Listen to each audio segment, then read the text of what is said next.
So Sally's out for a bit, she's got a meeting in town, so I've been given the task to clear the brambles from this bush.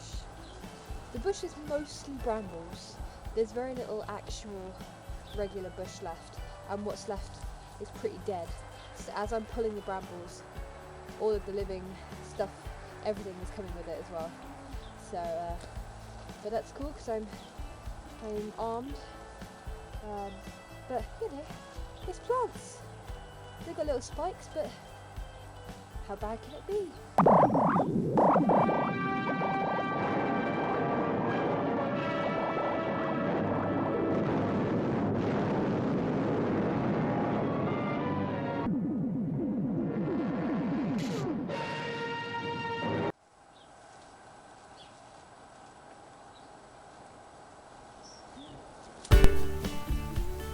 Crazy movie trees aside, the thing I mostly had to worry about was having the brambles treat my hands like a pincushion.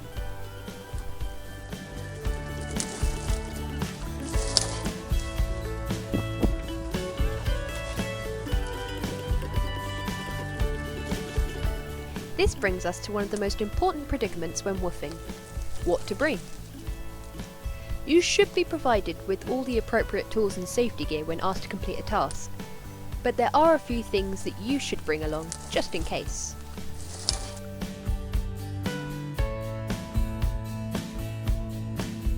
Number 1 is gloves. During my time woofing, I'd face a lot of brambling and their subsequent cuts, pricks and blisters, and that was with gloves. Invest in some decent garden or heavy duty gloves to limit injuries. You can find fairly cheap gardening gloves in some supermarkets like Aldi's or Sainsbury's, but your real bargains will be found on eBay. Same goes for the item number 2, welly boots. Even if you've agreed with your host you will only be doing inside work, you'll still need to get onto the property, and newsflash, most farms are muddy. Ireland is wet. Ireland in winter is wet and cold. So I invested in a warm coat and a full set of waterproofs. You may not need all of this if you're going to be grape picking in Italy during July. Wardrobe versus weather, people. This is the same for the hat, scarf and gloves I bought. Depending on the weather, you will need to make your own judgment on how thick your woolies need to be, or if you need any at all. I would also recommend bringing some music. Some tasks, such as shoveling or fruit picking, can become tedious. But with a badass soundtrack, suddenly even picking up poop can become epic.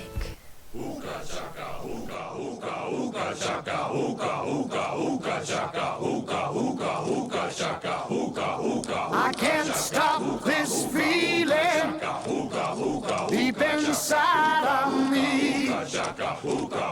Girl, you just don't realize what you do to me.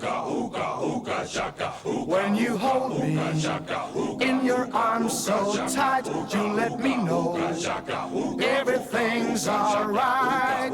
I'm hooked on a feeling. I'm high on believing. Just as important as wellies are walking boots. Woofing is not just about work, and hopefully you'll have a chance to get out and see the land. So it's a good idea to invest in some decent walking boots, ideally waterproof. In this, once again, eBay is your friend. I got these brand new boots for just under £15. Sunglasses. Even if the entire time you're there it's wet and cloudy, it's worth bringing your shades. Now, one of the first rules for woof hosts is that they must be able to provide a warm place to stay for their woofers. This will almost always include bedding. However, at one of the farms I stayed at, I was very grateful I bought a micro sleeping bag. Whether for extra warmth, comfort or hygiene, a sleeping bag can be the key to a good night's sleep in a strange bed. But don't break the bank. Shops like Mountain Warehouse and Millets can be kinda pricey, but have regular sales, so be thrifty and slam dunk a discount. Last recommended item to bring is slippers. I initially forgot these and eventually bought a pair whilst on my third farm, having found that I needed them at all 3 farms. Not just to keep your feet warm, but to keep the dirt from farmhouse floors from creeping upstairs on your socks. Oh, and they don't have to have bunnies on them. In fact, if you're going anywhere with dogs, it's probably best to avoid the cute bunny slippers. Ah! The carnage! Despite all of my warm packing, that day had been spent mostly outside in the cold. Even the ponies had coats on. This is Bertie. I'm smart, Alec. Oh,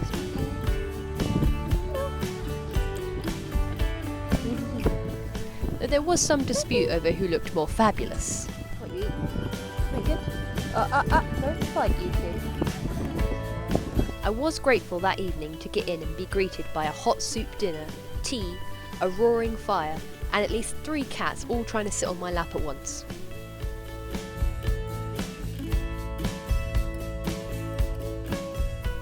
Even though I've suggested a bunch of items in this episode, it's a good idea to check with your hosts what they recommend you bring before arriving. Each host's different and each situation's different, so it's a good idea to check with them first. Okay, that's all from me. See you in the world. Bye!